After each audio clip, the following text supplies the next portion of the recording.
Assalamualaikum warahmatullahi wabarakatuh. Bismillahirrahmanirrahim. Alhamdulillahirabbil alamin.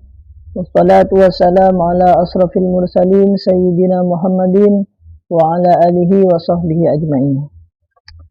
Para pemirsa sekalian, kita kembali lagi di dalam suatu sesi yang saya beri nama sebagai NU Studies, kajian-kajian tentang Nahdlatul Ulama. Kali ini saya akan mengkaji tema khusus tentang persinggungan paham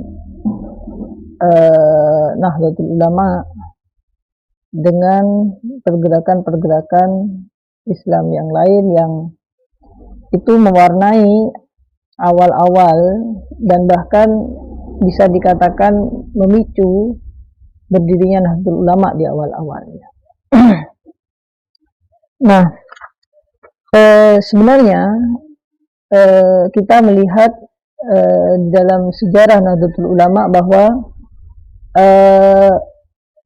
pada dasarnya Nahdlatul Ulama itu berdiri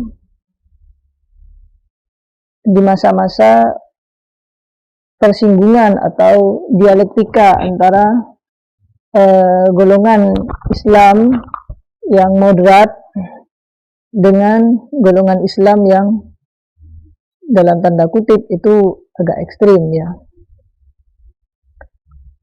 yakni dengan dialektika atau diskusi antara Islam pesantren yang cenderung sebagaimana dikatakan oleh Sidney Jones dan yang lain-lain, dikatakan cenderung menerima terhadap tradisi lokal yang berada di Nusantara. Hal itu bersinggungan dengan pergerakan Islam yang lebih bersifat puritan dan juga bersifat modern, dari gerakan-gerakan semacam Al-Irsyad yang berdiri tahun 1915, Muhammadiyah tahun 1912, dan Persis Persatuan Islam yang berdiri tahun 1923. Mencermati apa yang ditulis oleh misalkan André Feilhac dalam bukunya NU Vis-a-Vis Negara, itu kita mengetahui bahwa pada dasarnya persinggungan atau dialektika antara Islam modernis dan juga Islam tradisionalis yang terjadi di awal-awal sebelum berdirinya Nahdlatul Ulama itu menurut André Feilhac itu adalah suatu gelombang kedua dari dialektika antara Islam puritan dengan Islam yang moderat, di mana katanya André Feilhac mengatakan bahwa gelombang pertama terjadi pada awal abad ke-19, di mana para ulama, para ustadz ketika itu yang kita tahu tokohnya salah satunya adalah Imam Bonjol, itu berusaha untuk membawa, dalam bahasanya André Feilhac, membawa mereka yang dianggap kurang taat, yakni para orang-orang yang tidak sepenuhnya taat dan lebih dekat dengan adat dan aliran kebatinan, ingin dibawa ke dalam pemahaman Islam yang lebih baik dalam versi mereka. Nah, itu yang kemudian kita tahu tokohnya salah satunya adalah Imam Bonjol, yang berusaha untuk melakukan suatu puritanisme atau purifikasi agama, yang kemudian berusaha membawa orang-orang yang tidak sepenuhnya taat terhadap Islam dalam tanda petik itu dibawa untuk menjadi lebih taat. Dan sayangnya adalah bahwa cara-cara yang dilakukan oleh mereka yang disebut sebagai kaum padri itu adalah cara-cara kekerasan yang akhirnya memicu perang selama 30 tahun dan baru selesai ketika melibatkan Belanda dan Belanda menjajah atau menguasai daerah tersebut. Nah, itulah sebenarnya. Nah, itu di dalam analisis daripada André Feilhac di dalam bukunya NU Vis-a-Vis Negara itu dikatakan sebagai puritanisme Islam gerakan pertama. Nah, Ketika gerakan kedua, ya, yang gerakan kedua adalah bahwa Puritanisme itu terjadi pada sekitar abad ke-20, awal-awal abad ke-20, tahun 1910, 1915, tahun 1920, sampai menjelang menjelang berdirinya Nahdlatul Ulama, yang itu ditandai dengan berdirinya Muhammadiyah 1912 dan juga berdirinya Al-Irsyad pada tahun 1915 dan Persis tahun 1923.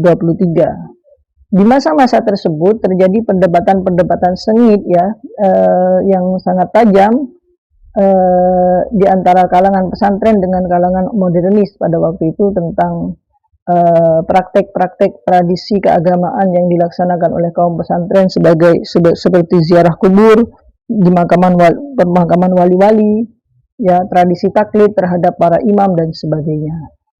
Hal itu yang waktu itu perdebatannya begitu sengit, ya. Dan kita tahu bahwa Nahdlatul Ulama itu mewakili kalangan Islam yang dalam manhajnya itu adalah dengan cara bermadhab. Sedangkan mereka ingin mengembalikan Islam itu ke dalam Al-Quran dan hadis, yang mana di dalam peribadatan itu benar-benar murni, ingin melaksanakan apa yang tertuang di dalam hadis, Al-Quran dan hadis. Sedangkan dalam hal yang bersifatnya sosial kemasyarakatan, dia ingin melakukan suatu interpretasi baru terhadap nas-nas atau naskah teks-teks yang ada di dalam Al-Quran dan hadis. Itu awal mula terjadinya dialektika di antara umat Islam yang mewarnai berdirinya Nahdlatul Ulama. Nah, saya melihat pada zaman sekarang, ya, pasca reformasi dan juga di masa perkembangan media, teknologi informasi dan komunikasi sekarang ini, ya, internet dan sebagainya, itu melihat suatu fenomena baru, ya, fenomena yang mungkin terulang, ya, fenomena yang kemudian terulang di antara perdebatan antara di kalangan umat Islam yang polanya itu hampir sama seperti yang terjadi dua tahap sebelumnya. Nah, perdebatan tentang kembali kepada Al-Quran dan Sunnah,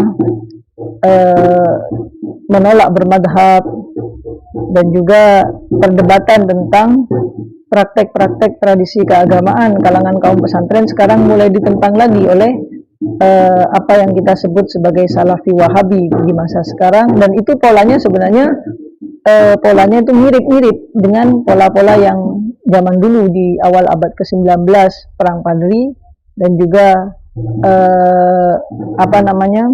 di awal-awal yang mewarnai awal-awal berdirinya Nahdlatul Ulama pada tahun 1920-an, ketika itu pada awal abad ke-20. Nah, di awal abad di hari ini kita melihat bahwa itu terjadi lagi pola-pola seperti itu, yang mana cuman mungkin formatnya yang berbeda. Kita berdebat di medsos dan sebagainya tentang taklid, tentang ziarah kubur dan sebagainya, meskipun menurut saya perdebatannya itu sudah kualitasnya semakin menurun, ya. Jadi kalau dulu, ya, para ulama misalkan dari kalangan Al-Irsyad, dari kalangan Persis, dari kalangan Muhammadiyah, itu mendebat ulama pesantren apakah doa atau kirim doa atau bacaan Quran yang dibaca oleh orang Islam itu sampai kepada mayat atau tidak. Sekarang perdebatannya kan sudah semakin bergeser. Bukan lagi masalah sampai atau tidak, akan tetapi dilaksanakan oleh Rasulullah apa tidak. Jadi perdebatannya seperti itu sebenarnya. Itu saya melihat. Nah, karena pola-pola ini terjadi, ya, jadi dari pola pertama di masa abad ke-19 yang menyebabkan Perang Padri, ya, Imam Bonjol, lalu kemudian pola yang kedua ketika awal-awal berdirinya Nahdlatul Ulama, bahkan sebelum dan awal-awal berdirinya Nahdlatul Ulama, perdebatannya itu polanya sama, ya, perdebatan kembali kepada Al-Quran dan Sunnah dan sebagainya. Nah, sekarang ini juga sama, perdebatannya sama, cuman bedanya mungkin hanya karena lewat media sosial, ya. Jadi perdebatannya di Facebook, dan sebagainya. Akhir-akhir ini kita dengar perdebatan tentang musik halal atau haram ya. Nah, itu satu hal ya. Jadi saya melihatnya bahwa perdebatan-perdebatan tentang masalah furu'iyah yang terjadi sekarang itu yang terjadi lewat media internet dan juga media sosial dan sebagainya ini adalah suatu pola yang sama dengan hal-hal yang terjadi sebelumnya, dan ini adalah gelombang ketiga. Jadi ketika jika misalkan Andre Feilat menganggap bahwa fenomena yang terjadi di perang Padri pada awal abad ke-19 itu adalah gelombang pertama, dan fenomena yang terjadi di sebelum dan awal-awal berdirinya Nahdlatul Ulama itu adalah gelombang kedua, dan sekarang di masa IT sekarang ini adalah suatu gelombang ketiga. Kita bisa mengatakan itu sebagai gelombang ketiga perdebatan antara Islam Puritan dengan Islam moderat, atau Islam modernis dengan Islam tradisionalis, dan itu kita melihat benang merahnya. Demikian dulu, wallahul muwaffiq ila aqwamit thariq. Assalamualaikum warahmatullahi wabarakatuh.